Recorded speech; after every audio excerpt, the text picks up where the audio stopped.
38. The wedding. Harry's point of view. Neville, this can't be happening now. It was the day of my wedding, and I was in the ballroom together with Neville and my godmother. And my dress ripped. Calm down, Harry. I'm going to fix it. Neville tried to calm me and sewed the ends of my ripped dress back together with a spell. How's my hair? I asked my grandmother. Harry, you are gorgeous. Your hair is perfect. Your dress is perfect. Your man is waiting outside for you. You just need to calm down, and when your father comes, we can go and you can marry the man of your dreams, Grandmother said, and made me sit down. I had my hair curled and pinned up, and my gown was big and still thin, so I wouldn't get overheated now in June. The top part of the dress had lace on it, and I felt so pretty. I wasn't even scared that Draco wouldn't like it, because he had seen the dress already. I looked at my engagement ring and felt my ring finger and tried to calm my racing heart. When we had been dating for only 10 months, and I knew that Draco was the man for me. I heard a soft knock on my door, and Jordan and Paul came in. They were both shy creatures, but they had bonded quickly when they met. They were my bridesmaids, together with Neville, who was my maid of honor. Sorry for being late. We were held back. Jordan whispered, and I chuckled, seeing the hickeys on his neck. Paul had some too, and a bite. The maids were possessive men,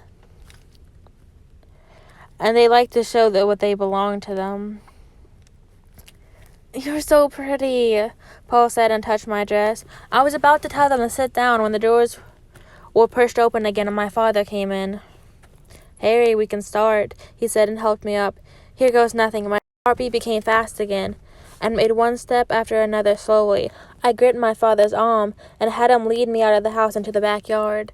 I had asked the Veela counselor to not come. They had a lot to do, and I wanted only friends and family to be present. We had entered the backyard, and I could see the fire and the seers had made. All group made our way along the path between flowers Mother had created for March. I gripped my father's arm tighter. Everything will be okay, Harry, he assured me.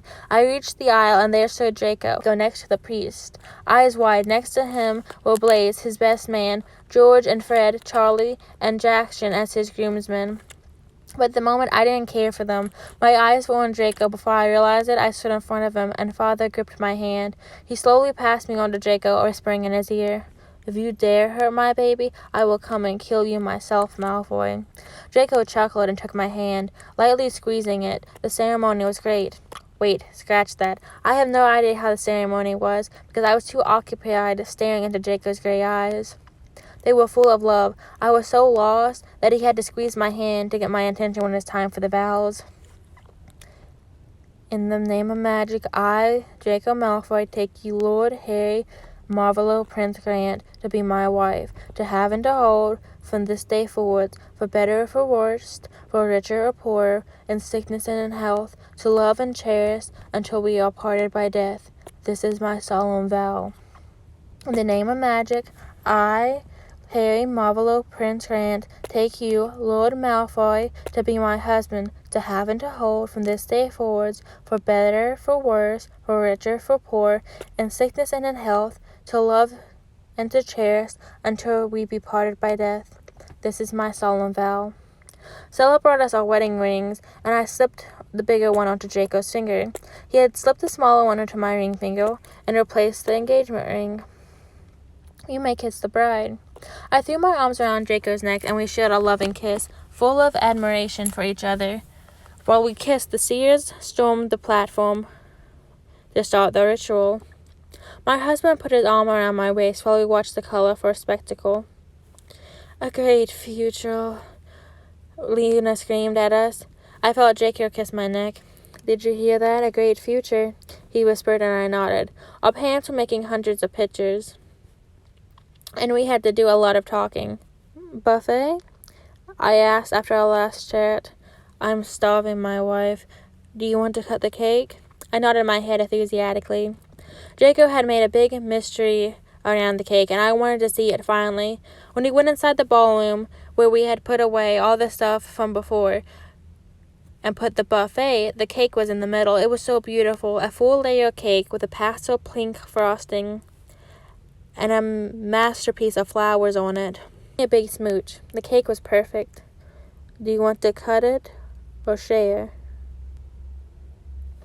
Jacob asked me tentatively. Cut, I chant and went to grab the knife. Draco grabbed my hand with me, cutting the cake slowly. All gasped around us. I put the piece of cake on the plate and picked up 2 forks. Don't you dare smash it in the face. I spent 3 hours on my makeup, I told Draco and gave him the fork. Never love, he answered, putting some cake on his fork and feeding it to me, as I was doing to him. The cake was good. The cake was as good as it looked. I didn't want to eat too much. I still hadn't danced. The catering team had started to push the tables with the food aside, so there was enough room for the guests to dance. And the second the orchestra was ready to play, my father stood behind me. Harry, are you ready for the dance? He asked me. Gripping my hands, I nodded, leaving my husband behind. As per tradition, the first dance was reserved for the father.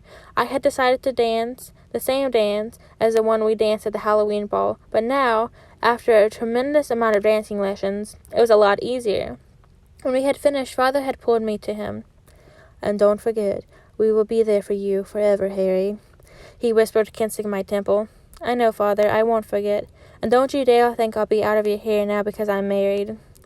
Draco had waited patiently for a little conversation to stop, but when he saw us separate, he asked me for the next dance, and I was glad to accept. The celebration went on for the whole day until evening, where Draco apparated us to our new home.